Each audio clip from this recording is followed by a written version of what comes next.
also be problematic here. So I do want to see what happens. I still like Hecarim, just maybe not as much with these matchups. Yeah, and FlyQuest, I think, have done a good job of stacking their answers for the Rakan since Rakan is shown so early. You know, they pick up the Syndra. I always like that as a mid lane option into Rakan later on. Your Scout of the Week is so good versus the Rakan. And the Rakan really does have to get kind of fed to have the answers, to have the money to make things like Zhonya's and stuff to immune Syndra ults and avoid getting 100% bursted, and it puts more pressure on the Rakan using control wards, using vision to find really good flanks and more, you know, surprise positions. The Gragas is such a good answer. Always love to see it with the body slam and the flash plays that you can pull out. Yeah, exciting stuff right here. I want to take a step back and look at Season 2020 because I think my favorite change of the season was the support item changes where you buy Tier 1 and then you buy real items from there. Like, you can just actually play the itemization game instead of upgrading to Face the Mountain and whatever else. And so this is a season where you can more easily get to Zhonya's or Stopwatch or whatever else. Still agree with you that it is hard to be Rakan in a world with Mordekaiser and Syndra trying to kill you instantly. And hey, there's even this Gragas down in the support role who's going to make it difficult as well. So excited to see how this game's going to play out. It's going to be a lot of fun here as FlyQuest bring out some more champions we don't see very often, with IgNar pulling out the Gragas. Okay, let's see. No sweepers for anybody. So probably, you know, no weird stuff with the delayed invades or anything. Should be defensive wards, trying to cut off both of the... Oh, just kidding. As soon as I speak, IgNar body slam over the top. He gets the ward, and he slips in behind the red buff. He can go right behind Zeyzal. You want to bait, and you show in the river for Zeyzal, and then you both go at the same time. Ooh, here they go. They're going to push him in. Zeyzal's going to run right into this champion. Knocked up, stunned, goodbye. Ignite is on anyway. What a absolutely beautiful level 1 game plan from FlyQuest. Glorious stuff right there. PoE already has 400 bonus gold. And those are always the types of things that IgNar likes to go for too. You know, even if he's the Rakan and he'll like W over the back of the Dragon Pit to try and pull that off. But preying on defensive openings, because so many teams have the same defensive screening openings.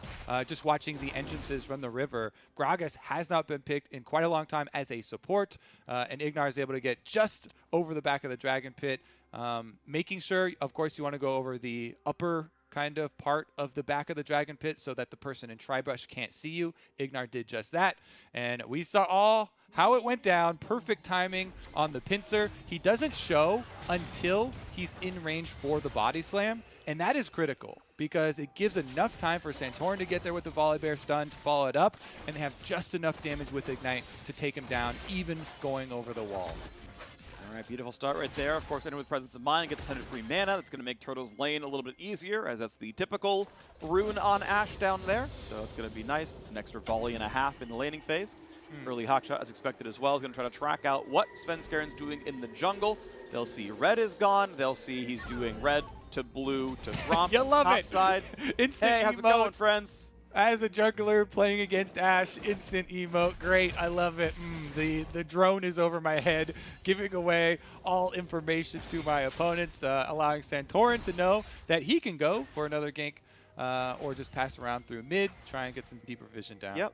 So Kobe, I got to point out though, as much as junglers complain about that, Santorin got a first blood literally right now against Ashe. Like at this point in time, GoldenGlue was dead, and he was against Ashe. Blame the Ashe. You need better hawk shots there. Better hawk shot wins. Where's my better hawk shot wins? Well, meanwhile, hey look, Svenskeren's top lane at 313. Great flash by Solo, gets him away from the rest of the stuns, but that is still a summoner spell down. All right, top pressure there, still finds its mark. And again, the most common top laner taunt right there, or emote comes out as he doesn't want to get camped and he starts to get a little bit angry, but bottom side should be Santorin's area to play. I think EG should be well aware though that the map you know, is split. They trade Scuttle Crabs, so Zeyzal and Bang able to slip their way out, no problem. Yeah, not a big deal right there. GoldenGlue going to get the first shove in. 29 CS, pretty good. Only drops 2 on the first 5 waves. We'll see how much PoE can get on the backside here. Yeah, Santorin you can't do anything here, even though you have, you know, ooh, super sneaky position. I'm behind them. if your opponent mid laner is pushed up like that, you know, Azir gets the shove onto Syndra, as much as you're super sneaky there and you've been able to, you know, get behind him in the brush unaware, there's nothing you can do because your mid laner is so far away. You lose that 2v2. You have to run, you know, for the hills. And he goes for the recall. Svenskeren does take the early, very small CS lead, finished up his Raptors. Is a little bit delayed on the recall though, so Santorin with the early upgrade into Smite here, so he will be able to have a little bit better chase. All right, Huni burns through his mana pool there, gets a deep ward and sees the Krugs respawn top side, so he'll know about some of the jungle pathing down the line from Santorin. Both are in level 4, top lane farm pretty close between the two. We'll see if Solo is punished for Flash being down, otherwise it was a gank that meant ultimately nothing. It's not going to change the 1v1 all that much. And Huni actually going for a somewhat more defensive build. You see he's not building components of a Triforce. He's going early Spectre's Cowl to be tanky against Solo in the matchup, and we'll see where it goes from there. And like I was talking about in Champ Select, since they have, you know, Volibear does a decent amount of AP damage and AP mid too, the whole top side of the map is AP, so Magic Resist is super easy for him to buy, straight from just seeing those, you know, early first 3 picks. Yeah. Also could easily be not a Spectre's Cowl, but like part of Phage and part of Merc Treads, and he'll do the rest later on. Right now, Santorin walking up right through a control. We're going to go ahead and knock that one down. Solo feeling comfortable in the trade as his jungler's behind him. Huni will be back and, of course, did burn the TP to get back to lane. Solo did the same with his arm guard, so he's actually got kind of the item that he wants for his matchup. Obviously, Sett doesn't deal magic damage either, so very efficient for his side of the map. I'm really curious to see how this Syndra plays out too, because already PowerOfEvil is struggling, and this is 10-16 where the extra Syndra nerf did also come in. You know, your max rank on your Dark Sphere is pretty huge to take 20 damage off that thing. And PowerOfEvil not hesitating to go back to it, but already struggling a little bit early with Azir pushing. And now we start to see the roams from mid as a 1v1 fight here in the Death Realm. Ult in from Solo. Huni's down to 400 HP already. Feels good about that one. And then starts backing off. Doesn't know if other champions are coming. Santorin calls that Svenskeren is on the way up and 1 level ahead. So nice smite. He grabs that one. But here comes IgNar. The squad is around. FlyQuest want this fight. Huni comes in, gets a couple of blast plants, and now that's a bunch of damage over the top. PoE gets the kill on the Huni. Blast plant away. A double kill coming through for the Syndra. The squad roamed up in time. IgNar was there for the combo. And FlyQuest start off 3-0. Yeah, looked like EG are kind of distracted. Thought they were like playing Nexus Blitz for the Scuttle Crab race or something there as they are focusing on it. Svenskeren does get the Scuttle Crab, but FlyQuest with the earlier roam. IgNar, big boy here, comes in on the Gragas, gets that body slam flash right in time. They get the first blood. I mean, they get the extra 2 kills because they had already gotten the early first blood with his body slam over the dragon. This Gragas pick just making all the plays for FlyQuest. Here's another look at it. The race up the river to join the Scuttle Crab. PowerOfEvil and IgNar, you can see, they forced Zeyzal out, even though he had been there almost the same time. And on your screen, of course, there's a recalling Azir. Since PowerOfEvil is there, and EG mid laner not going to roam up. Easy win for FlyQuest. They have the extra numbers advantage. You may have gotten the Scuttle Crab, but we got the kills. Yeah, it was interesting. It was like very, very standard support roam timings. Is the first recall at 6 minutes in the bot lane is when you grab your BF Sword or Zerk Greaves. The support say, I'm going to grab Boots and go top lane, see you later. And so they were both there. But this time around, I mean, you mentioned PoE, how's Syndra going to do? This time around, he had the push first in mid, right? He was able to go and GoldenGlue stuck in lane, and that was the difference. He got those 2 kills. He's a 3-0 Syndra. And with a bunch of extra ability power, you've just made up. With a blasting one, you have made up for the Syndra Q nerf automatically. Yep. He was the recipient of also the bonus from the first blood bonus, so it's even jam-packed extra gold in these kills. Control ward goes down on the Rift Herald here, though. Let's see, because already we do have Santorin moving up, and once again, they can play off of this Syndra. There's only an Amp Tome in the pockets of GoldenGlue. He's got very defensive itemization with the early Merc Treads. Yeah, FlyQuest feeling pretty comfortable. Level lead for Solo right now. Huni's not having a good time. Svenskeren going to walk in for a smite, a couple of punches, then he gets ulted, so this is the battle. Ashe not going to land, but Solo pushing Svenskeren out, waiting to get him maybe dunked back in, but he's not going to have the play. It's FlyQuest able to take down the Rift Herald. Good job by Santorin, claims this one. Looks to get some more gold for the team as they are up 1,100 right now, and they're going to come in for a Herald charge in most cases.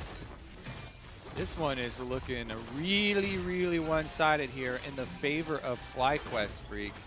Going to be difficult for EG to really make this big comeback. They're going to have to wait a while too before this Azir starts to come online. 3 people around GoldenGlue. Ooh, Cask almost knocked him into the team. That's a Santorin stun, a PoE stun, and a kill if he was a little bit farther forward. So nice try, but GoldenGlue will live. Will keep his 10 CS lead.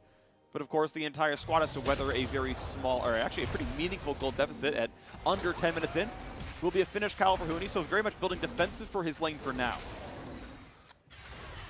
There's a lot of things they have to worry about too. With PoE, the Syndra getting all of these early kills, it's going to make Zeyzal's job specifically very difficult.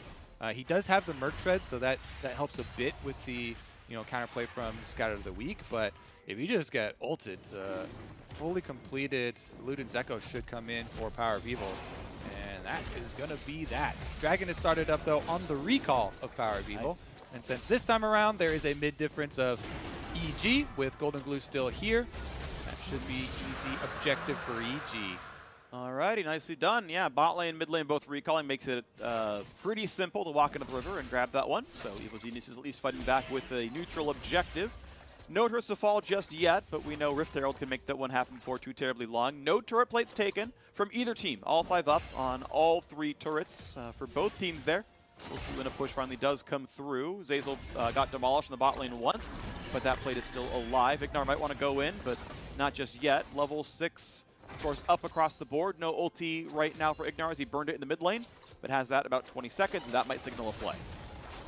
Yeah, I'm also curious to see if we actually have the fight on the bottom side. The combination with Ashe and Gragas, you can devastate somebody really quickly if you're targeting the Rakan. Obviously Bang has Xayah ultimate, so it's kind of difficult to go for him first. But if Zeyzal ever gets a little bit too far forward, you saw there IgNar is ready to punish him, and that's why Svenskeren actually slips in for a lane gank here, waiting for the aggression. Just has to ult away. He's going to be stunned at the very least. A lot of CC comes across, and he does have to burn the ult to get away. He would have died without it, without casting it early. So out he goes. Ulti burn doesn't mean too much. Checking in on Solo, of course, was not punished for the early gank onto him. The flash was burned, and he's just lived since then. A lot of early armor stacking for Solo, up to the Ninja Tabby now here as well. Maybe a little bit too armor stacked, but it's fine. He's doing just easily well in that top lane matchup. Meanwhile, nothing really comes of the lane gank here. Obviously, they saw Santorin go for the play onto Huni, so Svenskeren knew there was no possibility of their opponents starting to play aggressive. IgNar and Turtle are like, okay, our jungler's topside, they're making a play on the enemy top laner, and no reason to overextend, but now they do. Stun, that is body slam flash, that is an ulti in there as well. Here comes a dunk to the top side. It's going to be a fight breaking out in the bottom river, and right now it's a big root, it's a whole ton of damage, and PoE is shut down. 1-0 EG traded right back away. Now here comes Mordekaiser, ults in, wants to take a kill, and it's GoldenGlue very low on health. He's going to drop down a WildTurtle. Bang forces a flash away. Zeyzal trying to run for his life, but does not have the escape. One more auto will kill him. The double kill comes through for WildTurtle. Now Huni is forced to run away. He's running as fast as he can. He is slow. He is trying to make it out right there. Solo, can he get the claw back? It's going to be up soon. He finds Bang, and he finds his kill. And now under the turret, Huni is running out of life. He's running out of time, and he's going to drop down as well. Turtle on a killing spree. It's 8-1. FlyQuest are smashing Evil Geniuses. And Santorin also has the Rift Herald. They could have waited a little bit to get off some of the plates first, so it'd be optimal and get it much quicker, but they just pop it really quickly here for the instant gold. Svenskeren has already reset and is coming back. Everybody just gets their recalls off. But man, the Ashe arrow into Gragas that we were just talking about, that initiation to start it all off. Yes, there is a good scramble from EG, and they focus PowerOfEvil. They get PowerOfEvil's flash, and they kill him. But Solo coming in on the Mordekaiser with the ultimate, immediately kills GoldenGlue, then coming out of the ultimate, chases everybody off. Scatter here for EG. Zeyzal obviously can't get over the back of the Dragon Pit. Huni had finished the Hex Drinker, so the shield saves him for a little while, but IgNar just walks right up on the Gragas, and Solo still enough health to tank multiple tower shots, finishing up that dive and boosting FlyQuest up here. Only 13 minutes in. PowerOfEvil though, no flash still. Fear into charge. This is what EG wanted out of the pick. Get out of the lane, get into mid, insta-kill a flashless champion. Those are the targets they wanted, and at least a second kill on the board, but there's still a 2,800 gold lead to come back from. That is going to be hard for EG to do. Focus here onto PowerOfEvil is definitely keeping that Syndra down. That got the early 3 kills. But look at the cost here. Bang now with the next 3 kills off of that team fight. The Ashe is just rising up as the big carry in the Syndra's place. Good job by EG to punish the flashless PowerOfEvil since he had to burn his flash in the last fight. But now they're going to have to worry about the Ashe. Yep, so WildTurtle going to be probably pretty good here. Nice little chunk by Solo, trying to punish CS best he can. Huni just kind of does the drive-by Q and leaves. The next Drake spawns in 30 seconds here. EG are poised. They're in position. They got the Scuttle Crab down there as well. A control ward, some ward sweeping. Nicely done by them. IgNar waiting around. GoldenGlue, of course, here now as well, and Turtle's going to be under his turret. Looking at the top laners running around. Solo and Huni both flashless, so the fact that Solo is moving, the fact that he had lane pressure means it's going to be an obvious 5v4 to play for the Drake. EG trying to make a play. IgNar's on a ward. He doesn't know. Here comes the play. The shuffle back in. Absolutely beautiful stopwatch. Should not buy enough time, but the team's coming back around. Arrow's going to land. Bang gets a kill on IgNar. A lot of damage coming through on a Santorin. He gets the dunk. Actually gets the trade kill. And now Zeyzal is out of health. FlyQuest collapse and win the 4v4. Gonna get 2 for 1. Now, to be fair, Santorin has basically no health left. Spike's gonna be hard to land, but Svenskeren doesn't want to be in this fight. You want something with WildTurtle. Big damage right here, big stun. Turtle's running out of HP. They are going to get that kill. So it is a 2 for 2 long term, but the Drake was traded back. And to his credit, Huni is able to shove in top lane and deny some farm from Solo. So a Drake is essentially traded for some minion waves as the end result of that fight. Yeah, I was going to say, I don't think that EG should chain team fights. They try and go for the pick because IgNar's sitting there on the ward, and IgNar kind of realizes something's up at the last second, pops his sweeper, but immediate engage there from EG. You can see them over the wall. IgNar's like, wait a second, they all went to the river. Where are they? There must be a ward here. Azir over the wall, but GoldenGlue, once you use all your cooldowns like that as Azir, he has no way to jump back over the wall, no escape. And they get chunked down immediately as WildTurtle just collapses with Santorin for the quick double kill answer. Even though IgNar does get picked off with the vision discrepancy, it's still the extra ones for FlyQuest. Yes, of course, Huni did get to push on the top side, but he was unable to get the entire turret for himself. And now he's swapped down to the bottom side to try and relieve some of that pressure as well. Okay, so 3,000 gold is now the lead. FlyQuest have tied the Drakes. They've got the blue on a GoldenGlue. His Azir carried them in their last win over Golden Guardians over in Week 9. Part of the reason they got to this spot, they were able to secure the upper bracket spot there instead of waiting down to the bottom side where 100 Thieves are instead. But it's a 1 and 2 start. That's a pretty big gold deficit, so EG can have a hard time with this one. Still waiting to see as the farm's coming through on all sides. EG fighting for the second Rift Herald. Not as good as the first, but may still find them a turret in the end of the day. Santorin running around, level 10 onto him. GoldenGlue wants to zone him out. Svenskeren will have the equal leveled smite.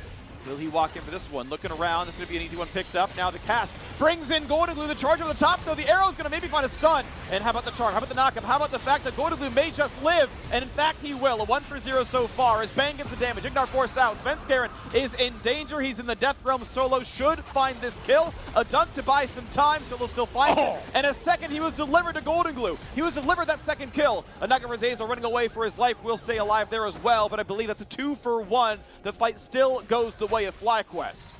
Mordekaiser this week, Phreak, is just looking like a Hulk. Solo comes out of that ultimate. He was like, thank you, Svenskeren, for the ult over. He can then Q flash, cleaning up GoldenGlue. I was starting to have some hope for EG there. With the evasive maneuvers they pulled off early, GoldenGlue survives.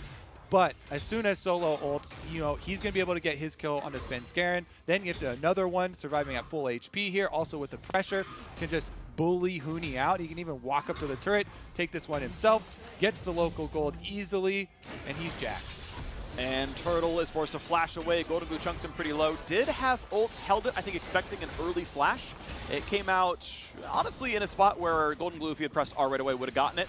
End of the day, Turtle lives, and it's going to be Herald Summit in the mid lane. Now, EG, do they feel safe enough to keep going? They know Turtle is flashless. They know Turtle doesn't have arrow up either. So no real threat on the front line as they will get the charge, they will get the kill, and EG will find their own turret kill. Meanwhile, bot lane was pushed in. PowerOfEvil shoved that wave. Didn't go for the turret damage, though. He actually stuck to look around for wards. Turtle just going to sit back in mid and get some farm. PoE should be finishing off this turret, though, and it means FlyQuest will be 2-1 up in turrets and 12-5 up in kills. Yeah, with the ward and with the safety of Gragas Volibear walking down to guard PowerOfEvil, he can safely move up for that gold. One of the best things about Gragas is the extra priority put on the body slam. You can interrupt most other dashes, but here's another look at it. PowerOfEvil had flashed forward to dodge that wall, and then he gets charmed up. He gets immediately locked down, so it looks good for Evil Geniuses here, but then Solo walks in. They get the big burst onto Sven, then he ults Sven. He's going to come out with the extra strats. EG waiting around.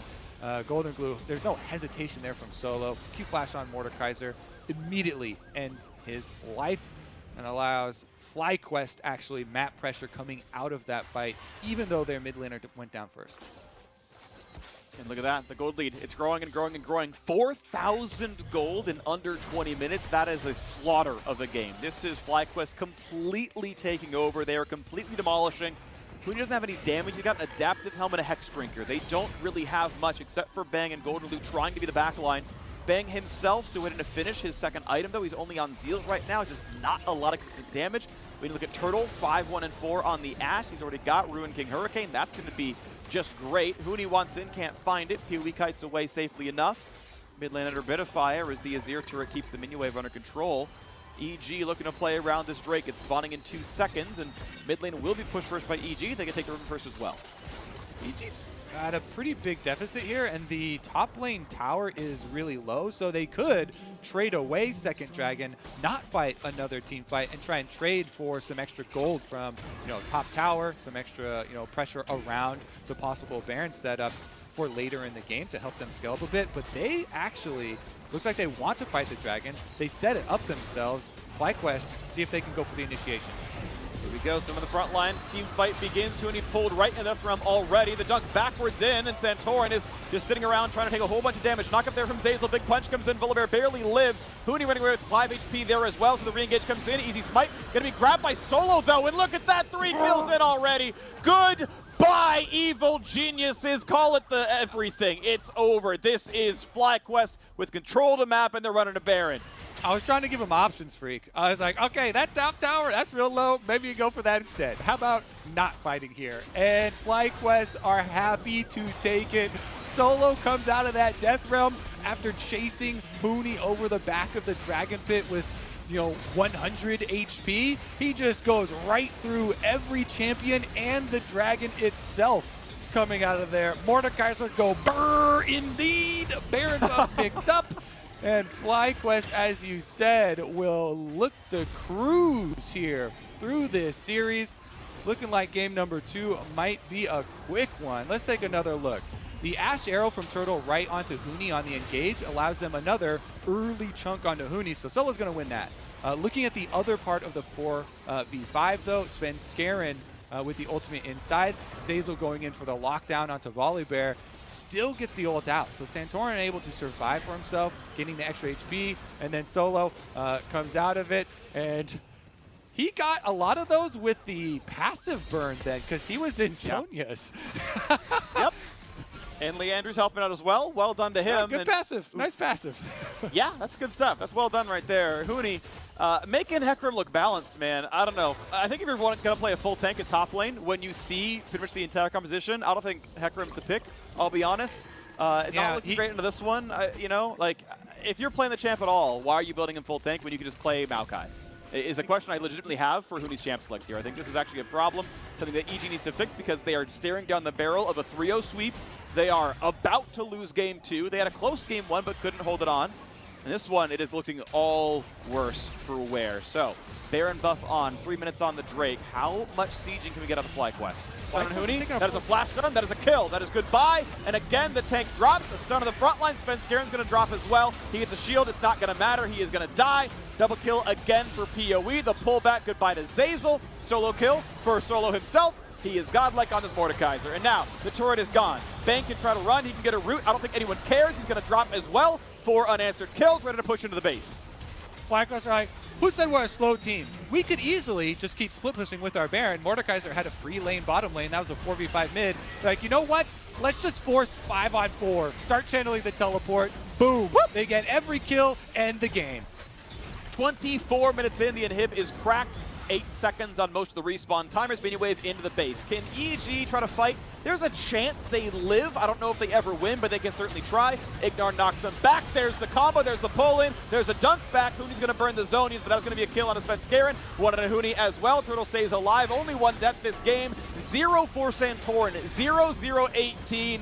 The ultimate support, MVP, carry performance jungler. That is what you want to see. A knock-up on IgNar is not going to matter. KDAs if you really want them, but that is the Nexus falling. 24-26 the game time. FlyQuest, by far the better team in Game 2. Well, it is looking like yesterday's game was closer than this one. Or yesterday's series could be closer than this one. FlyQuest coming out here in game number 2. They don't lose any steam. They push so quickly ahead, winning so many of these early skirmishes. I mean, really good coordination that they've shown through this series. They already were going to be one of the super scary teams, you know, looking towards the upper bracket, you know, coming in as a 3rd seed. Obviously, they are heavily favored here over EG, but this is looking like a real statement game. Plus the fact that they're also showing some new champions, teams that have to worry about, you know, possible Swain picks, countering here into things like Galio and dive compositions.